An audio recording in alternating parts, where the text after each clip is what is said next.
Shalom, queridos. Estamos aqui para mais um nosso discipulado sobre escatologia.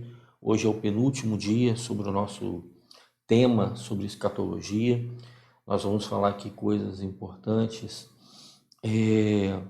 sobre o que vai acontecer também na tribulação. Na semana passada nós falamos um pouquinho sobre a tribulação, na semana retrasada e na semana passada. Na semana retrasada nós falamos do que acontece nos céus.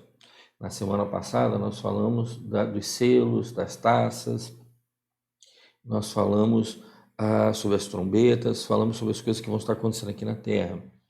Mas quem serão esses agentes do que vai acontecer na Terra? Como isso vai acontecer? Quem é o anticristo? Quem é o dragão? Quem é a besta? Quem é o profeta do anticristo? Nós vamos falar um pouco sobre isso hoje.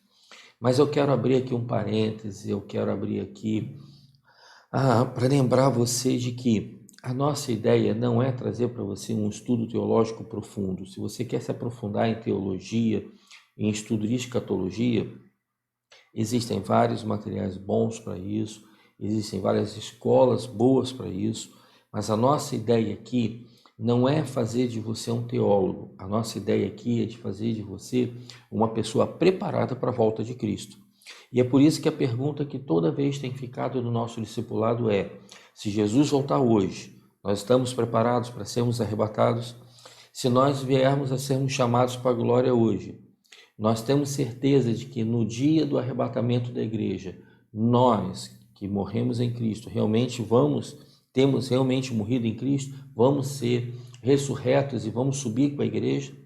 Então, essa é a ideia, é que você pare e pense sobre isso, sobre a sua salvação, sobre o tempo que está fechando, sobre o tempo que está acabando e que a gente não tem mais tempo para ficar brincando.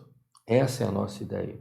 E lembrar sempre de Lucas 21, 28, que os sinais estão aí, então a aflição, a ansiedade pode chegar ao nosso coração, mas nós temos que lembrar que Lucas, no capítulo 21, no verso 28, diz assim, que quando tudo isso estiver acontecendo, é hora de eu olhar para os céus, porque é dos céus que vem a minha redenção está próxima.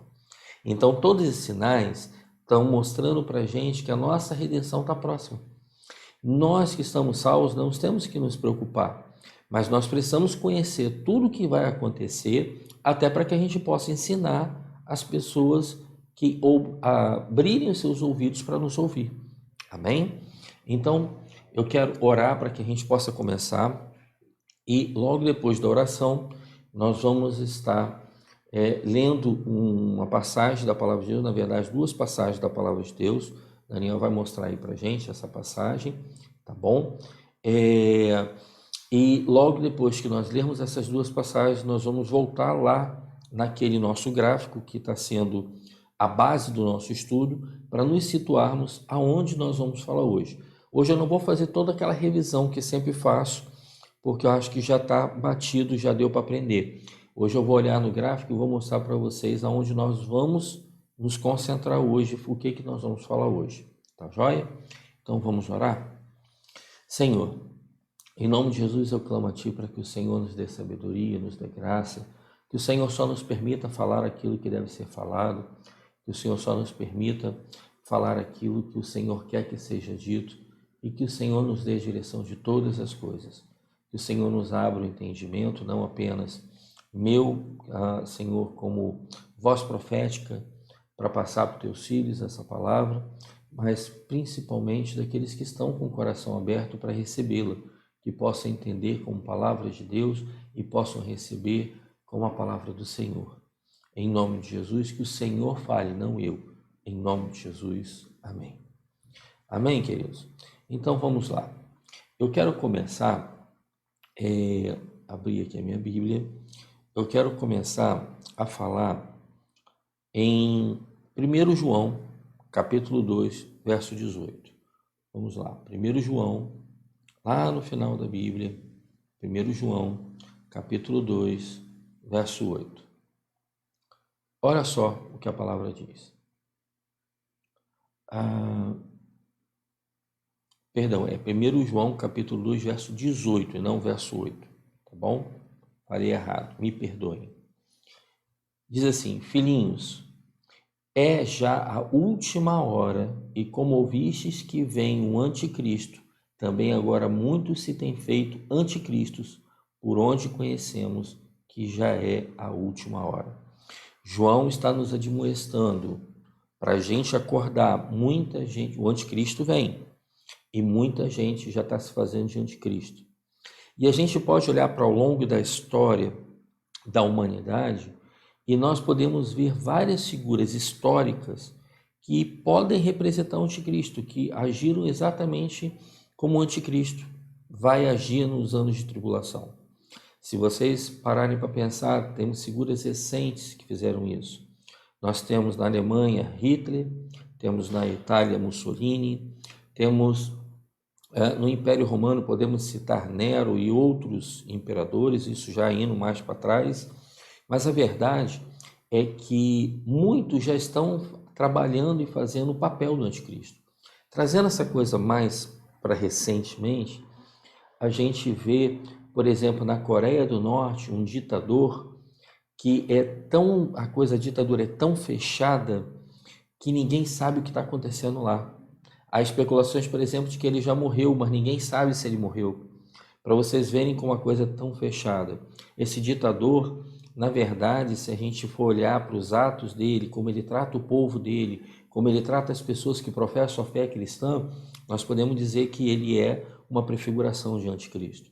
Então a gente vê, por exemplo, aqui na América do Sul, a Venezuela, né, nós vemos um governante que também está acabando com o povo, e se nós formos ver os crimes que ele tem cometido contra o seu povo, nós vamos ver sinais também de alguém prefigurando o anticristo.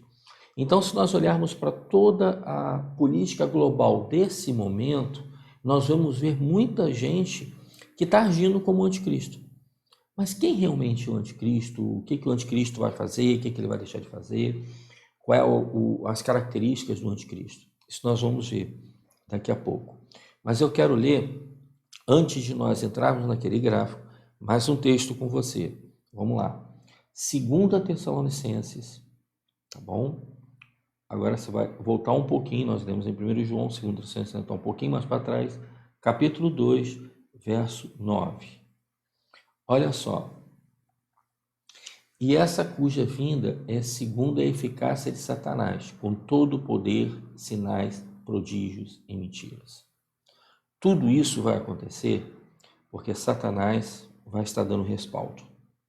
Então, nós precisamos estar preparados, acordados, para no momento certo podermos ser arrebatados, ou se Jesus nos chamar para agora, estarmos com a convicção de que se morremos hoje, vamos para a glória. Porque quando tudo isso acontecer, quem vai estar por detrás de toda essa manipulação na grande tribulação é Satanás.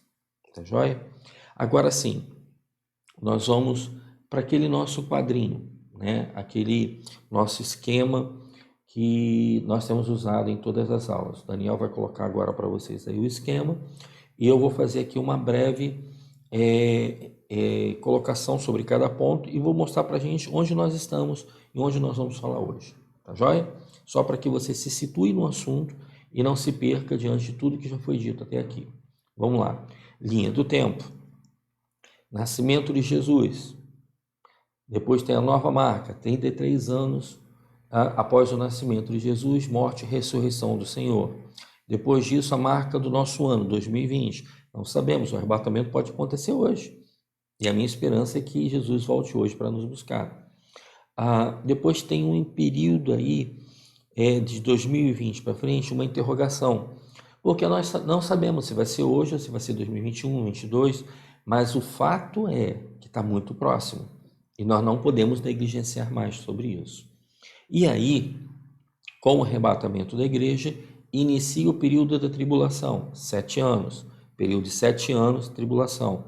Já falamos sobre o que vai acontecer no céu. O que vai acontecer no céu? Tribunal de Cristo, bodas do Cordeiro. Falamos semana passada o que vai acontecer na terra.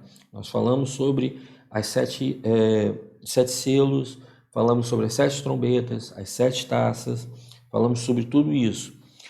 Tudo isso vai estar acontecendo ao mesmo tempo, só que 7 selos, 7 taças aqui na terra E o tribunal de Cristo, as bodas do Cordeiro para quem foi arrebatado, para quem morreu em Cristo, lá em cima, no céu, na glória com o Senhor.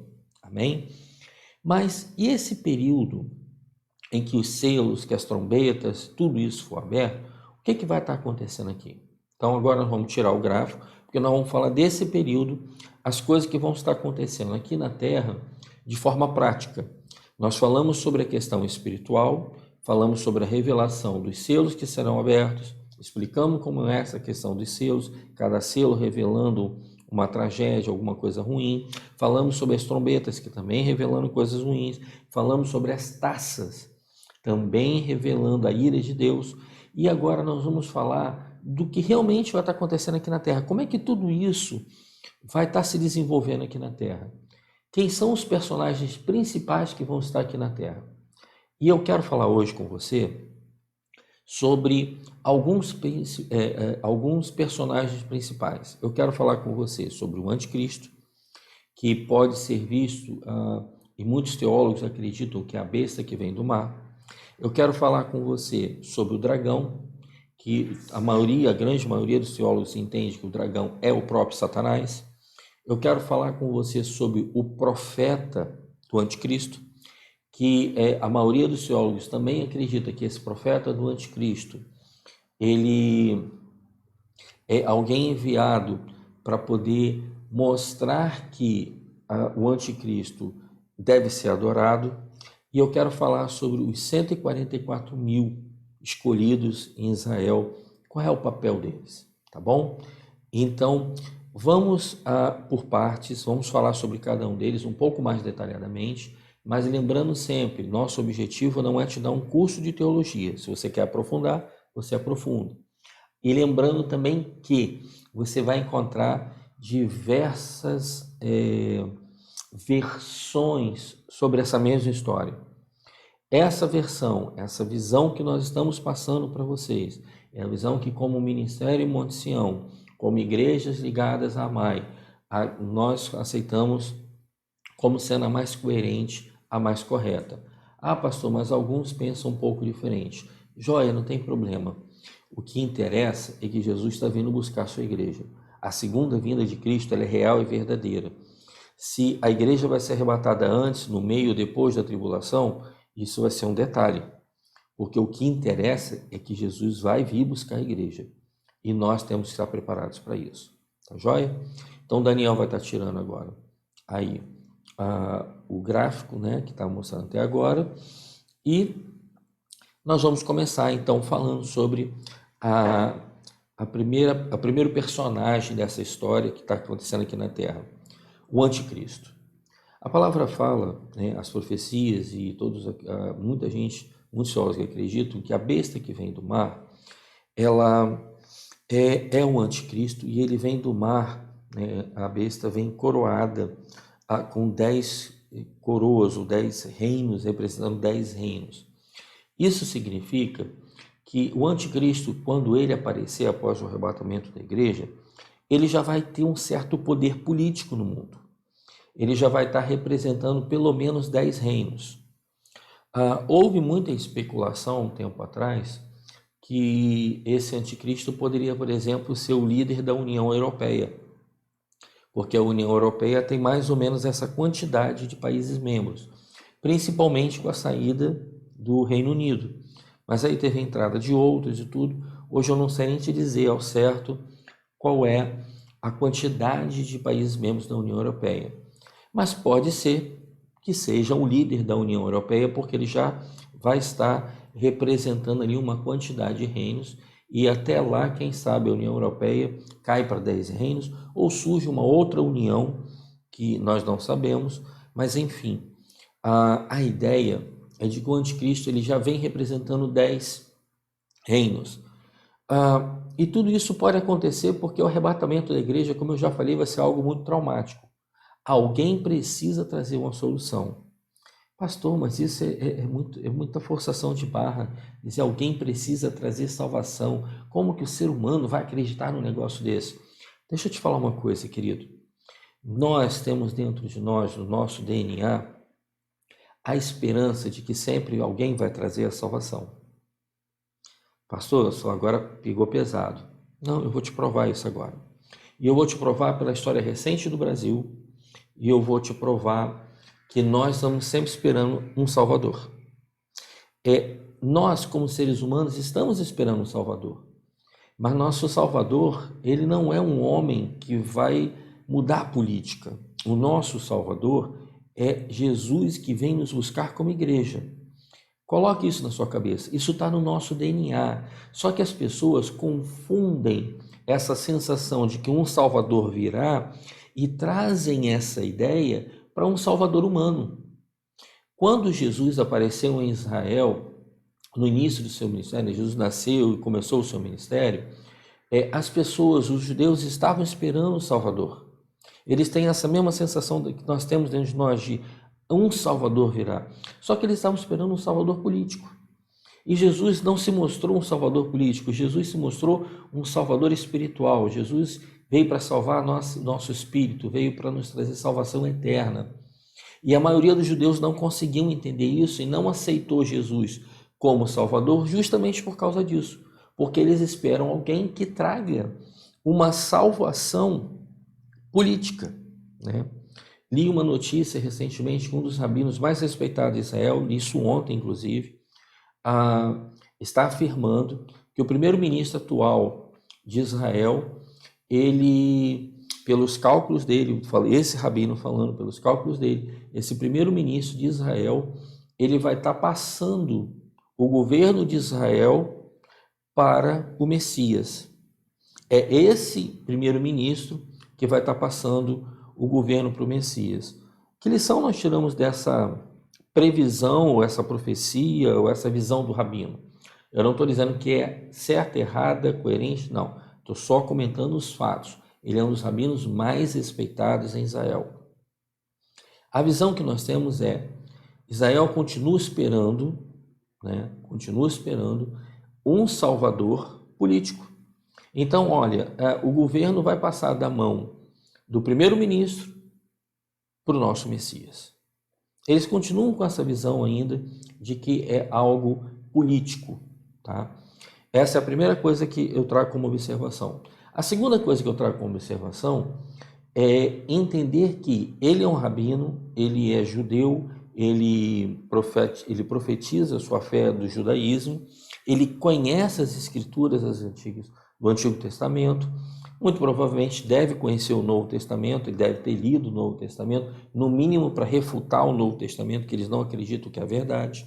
Eles enxergam Jesus como um grande homem, um profeta, alguma coisa assim, mas não como Messias. Mas uma coisa é interessante, esse rabino já está falando o seguinte: está para acontecer algo muito grande, está para acontecer uma mudança, o Messias está para voltar. Mesmo que ele esteja novamente esperando o Messias político, o Messias que está para voltar é o Messias que vai salvar a humanidade. Joia? E outra coisa muito interessante, as coisas estão se articulando de tal forma, pela primeira vez em muitos anos, primeira vez desde que Israel foi criado, após a Segunda Guerra Mundial, foi assinado um tratado de paz entre Israel e os Estados Árabes, um tratado de paz que era inconcebível até pouco tempo atrás. Ou seja, as coisas estão se ajustando para que o anticristo possa vir e ele possa governar como ele quer governar. E eu vou mostrar agora como é que vai ser basicamente o governo do anticristo. Então vamos lá. O anticristo então é a besta que surge do mar, representando 10 reinos, e ele vai começar a ter uma cavalgada política muito rápida. Por quê? Porque ele vai estar baseado no poder de Satanás. Mas eu quero parar aqui, que eu lembrei que eu ia dar um exemplo para vocês de que nós estamos sempre esperando um Salvador, né? E que a maioria de nós espera um Salvador político e não um Salvador espiritual. Que a maioria de nós espera alguém que venha resolver os problemas da terra e não o problema espiritual, a salvação. E eu falei que ia dar um exemplo do Brasil e acabei pulando essa parte. Então, voltando um pouco no que eu falei, deixa eu te mostrar uma coisa. Em 2010, a maioria da população do Brasil votou no Lula vendo Lula como o salvador da pátria. Ele foi colocado, antes do Lula, votaram no Collor como se o Collor fosse o salvador da pátria, porque o Collor era o presidente que ia caçar os marajás, ou seja, os corruptos dentro do Brasil. Nós sabemos que isso não é verdade, tanto que tem muito corrupto sendo preso, e graças a Deus que tem sido, nesses últimos anos, muito mais corruptos presos. Mas o povo esperava um salvador, e aí elegeram o Collor para caçar os marajás. O Collor foi destituído. Veio outros governos, depois veio Fernando Henrique, entra a era do Lula, aonde o povo então acredita que agora existia um salvador. 2 governos de Lula, o povo acreditando que o Lula e o PT eram salvadores. Entra 2 mandatos de Dilma acreditando que ela seria a solução para os problemas. Só que quando nós vemos que depois dos 2 primeiros mandatos do Lula, a gente vê que o Brasil começa a ter mais problemas do que já tinha. Só que ainda tinha a ilusão daquela questão do salvador político. E agora, aí você fala assim, pastor, o senhor está falando isso porque o senhor é de direita? Não, não é isso não. Eu vou te mostrar que essa ideia continua dentro do nosso coração. Muita gente votou no Bolsonaro agora, que é de direita, que era contra a esquerda, contra o Lula, porque entendeu em Bolsonaro um novo salvador da pátria. Então vejam como nós temos dentro de nós a necessidade de esperar um salvador. E deixa eu te falar uma coisa, eu oro pelo presidente e eu oro para que Bolsonaro faça muita coisa boa, e graças a Deus eu vejo que ele tem feito muita coisa boa, apesar das críticas e apesar de todo o massacre que ele vem sofrendo. Mas a questão não é essa. Eu oro porque a Bíblia também fala que eu tenho que orar pelas autoridades. Então, quando era o Lula, que eu não queria que estivesse lá, eu não acreditava, a Dilma, eu também orava por eles. Assim como estou orando pelo Bolsonaro. Mas a ideia que eu quero te passar é a seguinte: muita gente está olhando nele o Salvador. Apesar do nome dele ser Messias Bolsonaro, ele não é o Messias e ele não é o Salvador. E mesmo que ele faça muita coisa boa pelo Brasil, eu espero que ele faça, eu torço que ele faça, eu oro para que ele faça, como um bom brasileiro, porque eu estou nesse barco, então se o barco afundar, eu afundo junto com ele. E eu sugiro que, mesmo que você não goste dele, que você ore por ele, porque você está no mesmo barco, se o barco afundar, você afunda com ele. Isso é, no mínimo, nem um pouco inteligente, mas a verdade é que tem muita gente olhando para ele como Salvador. Porque nós temos dentro de nós essa coisa de que o Salvador virá. Mas o Salvador que nós temos que esperar é o nosso Senhor Jesus. Ele virá buscar a sua igreja. Então se prepara para isso. Salvadores políticos vão existir vários. Vão aparecer várias pessoas se mostrando como possíveis salvadores políticos. Mas não se engane. Eles podem fazer um bom papel, podem desempenhar um bom papel, e eu até espero que façam isso em toda parte do mundo. Mas Salvador mesmo, só Jesus Cristo. Amém? Fechando então o parênteses, mostrando para vocês que nós temos no nosso DNA essa espera do Salvador. Só que a maioria está iludida, esperando um Salvador que seja político. Inclusive, por exemplo, o povo que é todo contra o Bolsonaro está hoje esperando um salvador político para nos libertar de Bolsonaro. Então continua a visão fechada de que o Salvador é político, e o Salvador não é político. O Salvador, ele é espiritual. O Salvador é Jesus. Amém? Então oremos pelas autoridades, mas não esperemos das autoridades que elas sejam nossas salvadoras, porque Salvador só existe um. Tá joia? Vamos lá. Mais uma característica sobre o anticristo, a besta que vem do mar. Ele é um homem da iniquidade. Ele é um homem que vai ter um poder muito, muito, muito grande, porque o próprio dragão, e quem é o dragão? O dragão é Satanás. Satanás vai dar todo o poder para esse homem exercer na terra sinais e prodígios para as coisas funcionarem. Mas o que ele vai fazer e como ele vai fazer isso tudo? Ele vai ter um carisma tremendo. Ele vai ter um carisma muito, muito grande. E aí você vai falar assim, mas como uma pessoa do mal pode ter tanto carisma? Se você olhar para a nossa história recente, você vai ver, por exemplo, Hitler, ele teve um carisma tão grande dentro da Alemanha que ele conseguiu convencer os alemães a matar os homossexuais. Ele teve um carisma tão grande dentro da Alemanha que ele convenceu a Alemanha toda de que eles eram um povo escolhido e que eles eram a supremacia e tinham que dominar todo mundo. Pastor, mas isso foi lá na Segunda Guerra e coisa mais recente.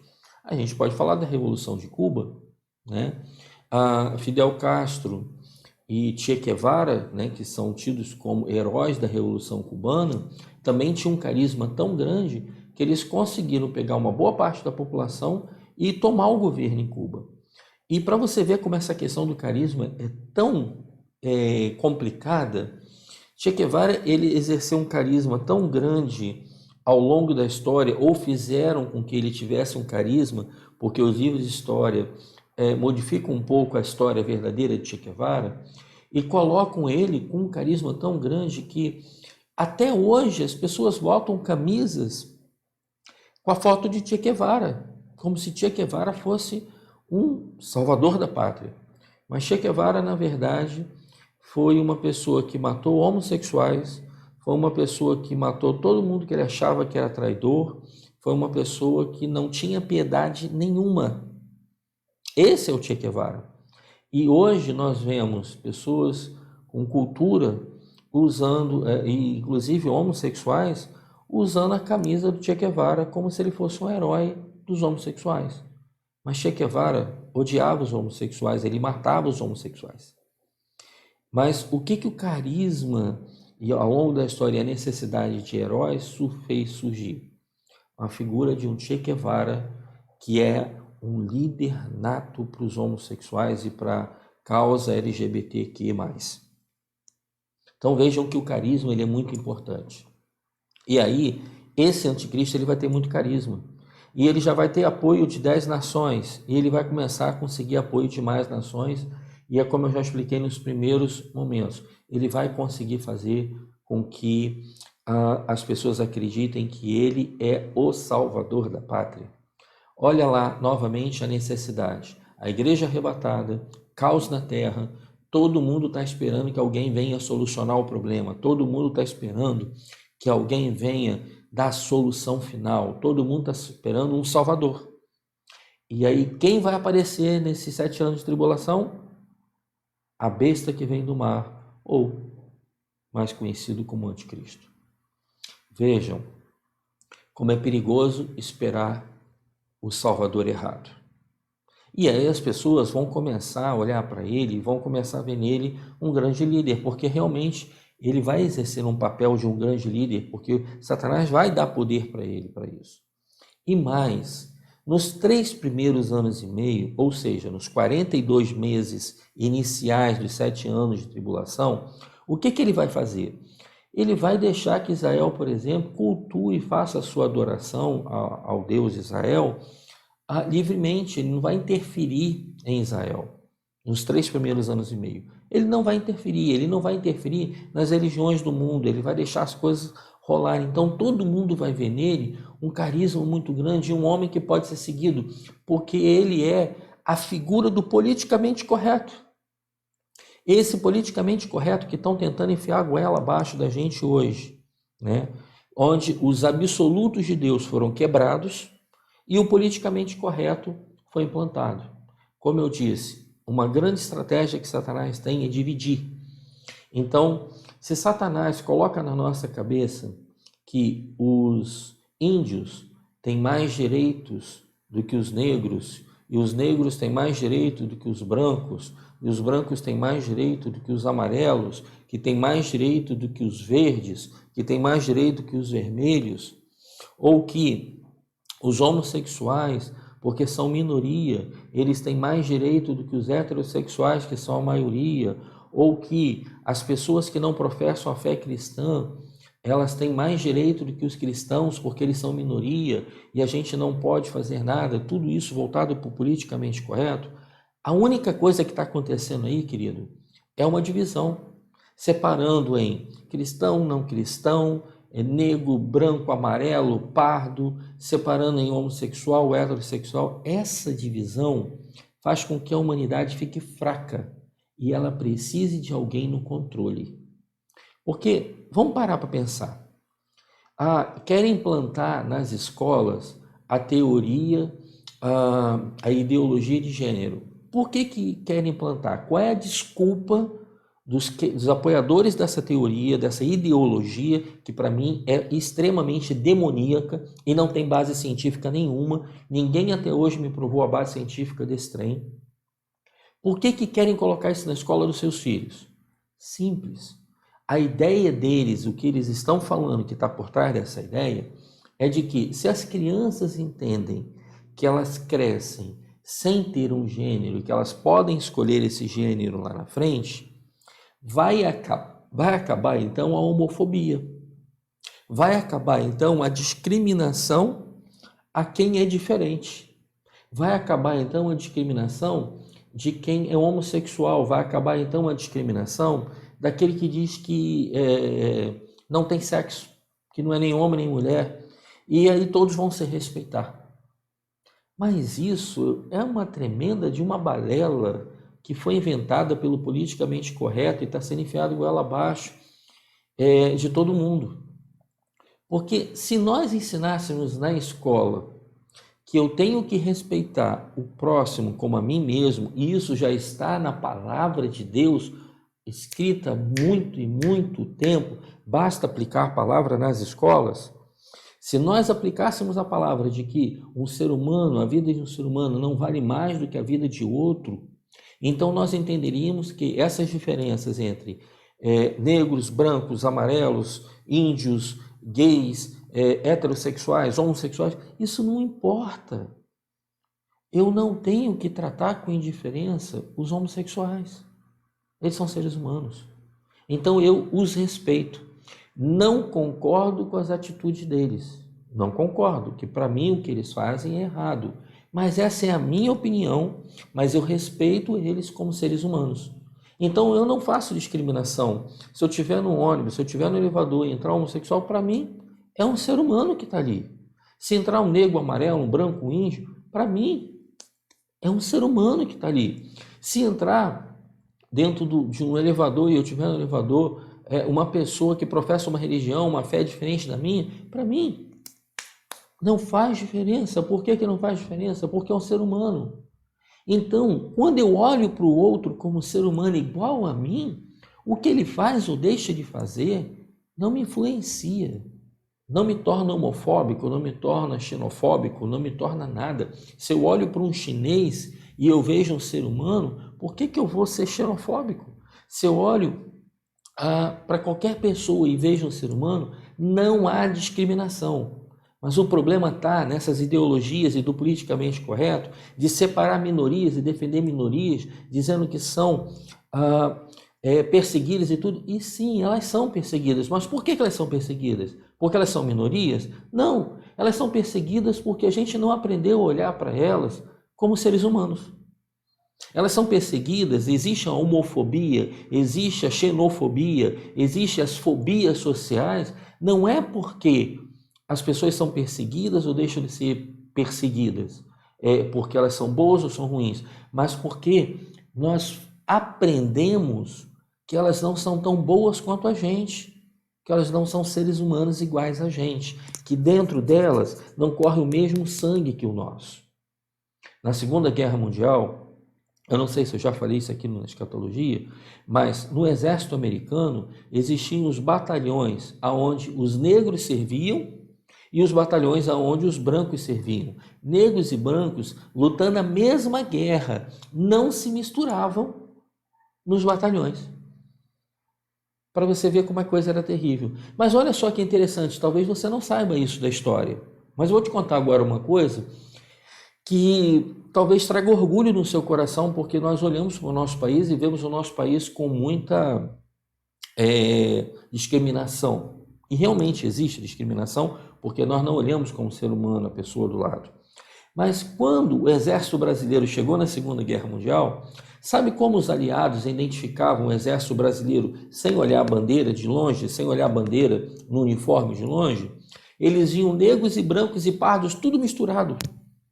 E aí eles falavam assim, ali vem o exército brasileiro. Porque o exército brasileiro era o único exército onde negros, brancos, pardos trabalhavam, lutavam pela mesma causa juntos e sem essa coisa de eu sou melhor do que você. Se o oficial era negro, ele era oficial e acabou, ele era respeitado como oficial. Se o soldado era branco, ele era um soldado e acabou, ele era respeitado como soldado, com a sua patente, com o seu cargo e pronto. O Brasil deu uma linda lição na Segunda Guerra Mundial de colocar todo mundo junto, lutando junto pelo mesmo ideal de liberdade. Mas depois que acabou a Segunda Guerra Mundial, as coisas começaram a mudar, porque aos poucos, com a desculpa de se querer acabar com a ditadura, foram se implantando ideais e defendendo minorias para poder fazer com que as pessoas se dividissem. Pastor, só é contra defender minorias? Não, eu não sou contra defender quem está sofrendo. Eu não sou contra defender quem está sendo discriminado. Eu sou contra a gerar discriminação, a gerar divisão para discriminar.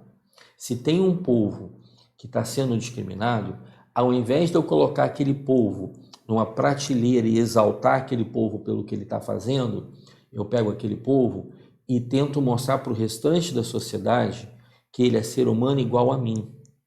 Mas ele não é melhor do que eu só porque ele faz alguma coisa diferente. Hoje, dizer que é homossexual está virando moda. Já atendi pessoas no gabinete, meninas, adolescentes, no gabinete, que começaram a relatar que estão tendo atividades homossexuais na escola porque é modinha. Porque ser homossexual é politicamente correto. Hoje em dia, você falar na escola, nos adolescentes, no meio dos adolescentes, que você é heterossexual, é quase uma blasfêmia imperdoável. É isso que eu estou falando.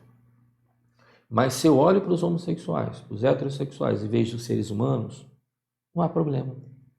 Se eu olho para o negro e eu vejo um ser humano, não há problema.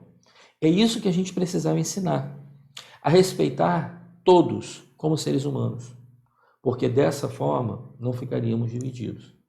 E quanto mais essa divisão ela vem do politicamente correto, vai dando estrutura para o anticristo. E aí o anticristo vai deixar todo mundo fazer o que bem entende. O anticristo, nos primeiros meses de governo, 42 meses de governo, ele vai se preparar, vai deixar as religiões tudo funcionar, vai deixar os judeus adorarem lá, tudo bonitinho. Provavelmente vai dar um jeito dos judeus conseguirem construir o terceiro templo, se o terceiro templo já não tivesse sido construído antes disso. Mas prestem bem atenção, tudo isso é para exercer o carisma e ganhar a confiança de quem estiver aqui. Porque como que um homem tão bom, fazendo tantas coisas tão boas, pode ser o anticristo? Essa é a estratégia. Mas depois que passar as 42 primeiras semanas, olha o que a palavra fala em Apocalipse. Eu vou ler aqui para você. Não sei se Daniel vai conseguir editar o vídeo e colocar aí a palavra para você, tá bom? Porque nós estamos tendo algumas dificuldades. Então, eu quero que você abra a sua Bíblia ou anote aí para você olhar depois. Apocalipse, capítulo 13. Nós vamos ler a partir do verso 4. Olha só o que vai acontecer depois dos 3 anos e meio de tribulação, da grande tribulação. 3 anos e meio, paz. 3 anos e meio, o anticristo vai mostrar quem é. Olha o que a palavra fala. Apocalipse capítulo 13, verso 4. E adoraram o dragão que deu à besta o seu poder. Adoraram quem? O dragão. Quem foi que eu falei que era o dragão? Satanás. Ele deu poder a quem? A besta. Quem era a besta? O anticristo. O anticristo vai começar a fazer com que Satanás seja adorado no lugar de Deus. E as pessoas vão começar a engolir isso, porque o cara é tão bom, ele sabe tanto das coisas, que elas vão achar que é natural acontecer isso. E aí vamos continuar lendo aqui. E adorar o dragão que deu à besta o seu poder, e adorar a besta. Também vão adorar o anticristo, dizendo: quem é semelhante à besta? Ou seja, quem é semelhante a esse Salvador que fez tanta coisa pela gente nesses 3 anos e meio? Quem é semelhante a esse cara que tirou o mundo da miséria que o mundo vivia? Quem é esse cara que tirou o mundo do caos quando um monte de gente sumiu? Olha o que a palavra está mostrando para a gente. E continua no verso 4. Quem poderá batalhar com ela? Eles vão começar a olhar para o dragão e para a besta com um poder tão sobrenatural de que eles são invencíveis. E eles vão acreditar que eles são invencíveis, porque quando a gente fala de batalha do Armagedon, as forças de Satanás contra as forças de Deus, parece ridículo acreditar que alguém vai querer lutar contra Deus. Mas diante do carisma dele, diante de tudo que ele fez nos 3 primeiros anos e meio e do que ele está preparando para os 3 outros anos e meio, os outros 42 meses, vai ficar fácil entender porque as pessoas vão acreditar nele, porque vão achar que ele é invencível. E olha o que diz o verso 5. E foi-lhe dado uma boca para proferir grandes coisas e blasfêmias, e se deu-lhe poder para agir por 42 meses. Esse poder que foi dado, 42 meses, se você fizer as contas, 42 meses são 3 anos e meio, ou seja, metade dos 7 anos da tribulação. Faz sentido? Versículo 6. E abriu a sua boca em blasfêmias contra Deus, para blasfemar do seu nome, do seu tabernáculo e dos seus que habitam no céu. Por quê que ele vai blasfemar contra Deus? Lembra que nós vimos que Deus vai começar a derramar sua ira, Deus vai começar a derramar, vai abrir os selos, as trombetas, tudo vai começar a acontecer? Satanás vai aproveitar isso para botar na conta de Deus. Olha, o Deus que vocês diziam que era tão bonzinho, olha o que ele está fazendo com vocês. Bonzinho sou eu, que acabei com um monte de coisa, que fiz isso, que fiz aquilo. E as pessoas vão acreditar nessa história. As pessoas vão seguir o diabo, mesmo vendo os sinais e prodígios terríveis que nós falamos semana passada. As pessoas vão ficar contra Deus e vão blasfemar contra Deus, porque elas vão acreditar que o dragão e a besta são invencíveis. Você está aí? Percebem como a coisa é séria? Percebem como nós temos que fazer de tudo para não estar aqui nesse momento?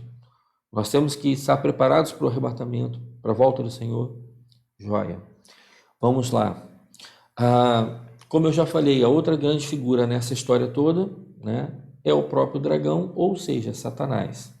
Não tem mistério, já falei sobre isso, já toquei nesse assunto, já falei que ele vai dar poder para o anticristo. Quem é a outra figura ligada a eles dois? Vamos lá. Continua aí em Apocalipse, capítulo 13, que eu pedi para você abrir. Nós vamos ler um pouquinho mais à frente. Não sei também se Daniel vai conseguir projetar por conta do tempo da edição que ele vai ter. Tá joia? Mas nós vamos ler do verso 11 ao verso 15. E olha só o que a palavra fala. A besta se levantou da terra. Essa besta que se levantou da terra, os teólogos entendem que ele é o profeta, o falso profeta, o profeta do anticristo. Olha o que a palavra fala.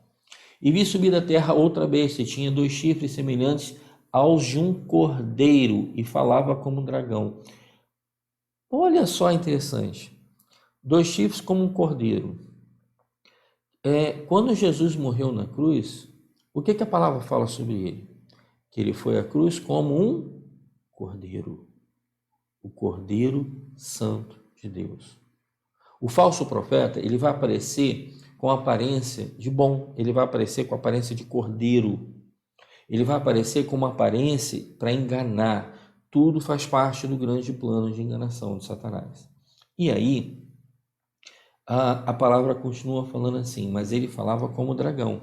Ou seja, ele tem a aparência do cordeiro, mas esse falso profeta fala aquilo que Satanás manda ele falar. Ele é o profeta de Satanás, ele é o profeta do dragão, ele é o falso profeta. Você está aí?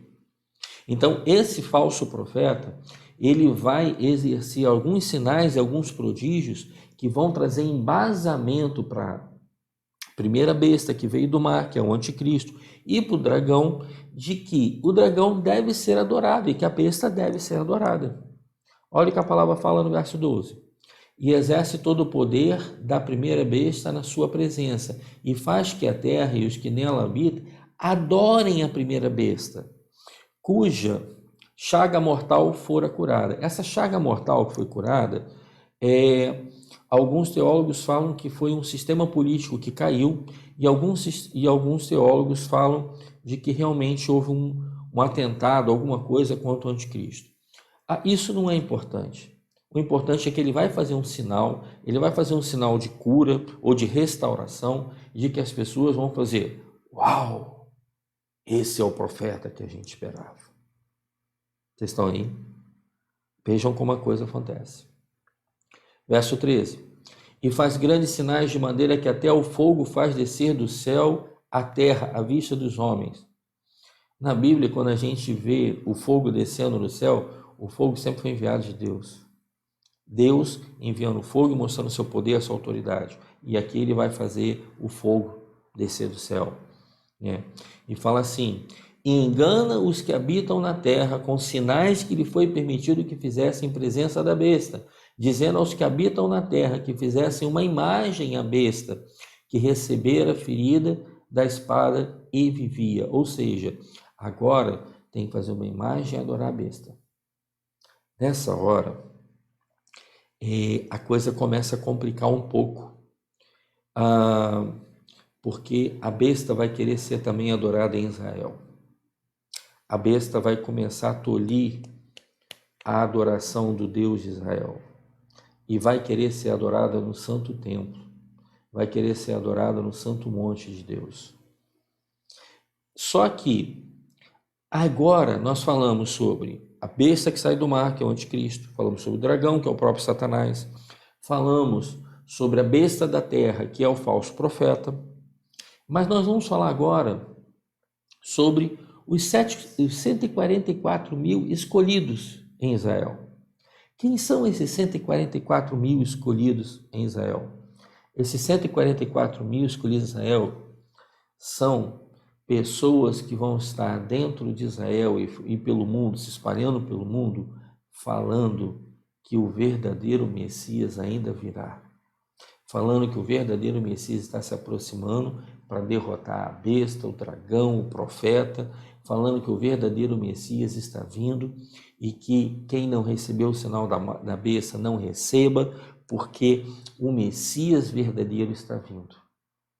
Então, quando Satanás quiser ser adorado no santo templo de Deus, a ficha de Israel também vai cair.